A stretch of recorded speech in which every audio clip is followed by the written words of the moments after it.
Annunciata dalla Presidente del Friuli Venezia Giulia, Deborah Serracchiani, la composizione della nuova Giunta regionale, 8 assessori, 4 donne e altrettanti uomini.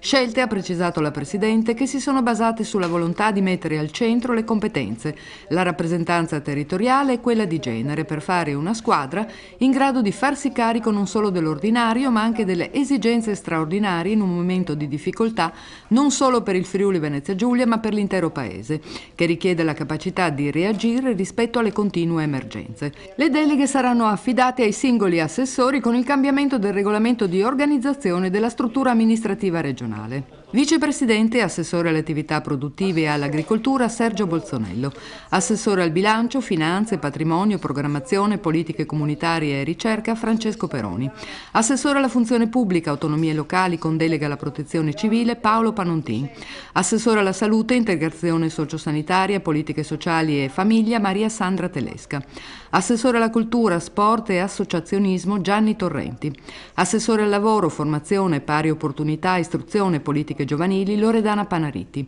assessore all'ambiente, energie e risorse forestali Sara Vito, assessore alla pianificazione territoriale, lavori pubblici, università Maria Grazia Santoro. La Presidente Serracchiani ha annunciato di aver tenuto per sé le deleghe alle relazioni internazionali, alle infrastrutture, mobilità, trasporti e politiche per la montagna. La nuova giunta si riunirà già lunedì prossimo 6 maggio e una delle primissime azioni riguarderà i costi della politica secondo l'impegno preso in campagna elettorale. Verranno predisposte infatti delle linee guida formalizzate in un disegno di legge che sarà portato in Consiglio regionale. Prevista la riduzione dell'indennità di consigliere regionale, parametrata a quella di sindaco di capoluogo di provincia, e delle indennità di fine mandato. Drastica la riduzione dei rimborsi per spese individuali e di quelle dei gruppi consigliari, con l'abolizione dei vitalizi. Eliminazione anche per il fondo di riserva a disposizione del Presidente della Regione. Serracchiani ha annunciato che chiederà che analogamente sia soppresso anche quello a disposizione del Presidente del Consiglio regionale. Per le vetture di rappresentanza si farà riferimento al provvedimento governativo per la riduzione delle cilindrate. Nel frattempo, ha detto la Presidente, io sto già utilizzando un'auto più piccola e italiana.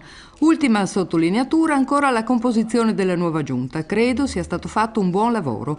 Sarà un esecutivo con assessori chiamati ad una gestione collegiale di ogni delega, perché è necessaria una squadra di governo che abbia contezza ad ogni ora di ogni giorno di quanto sta succedendo in ogni settore. Un lavoro complesso e affascinante che significa rivoluzionare il modo di fare politica.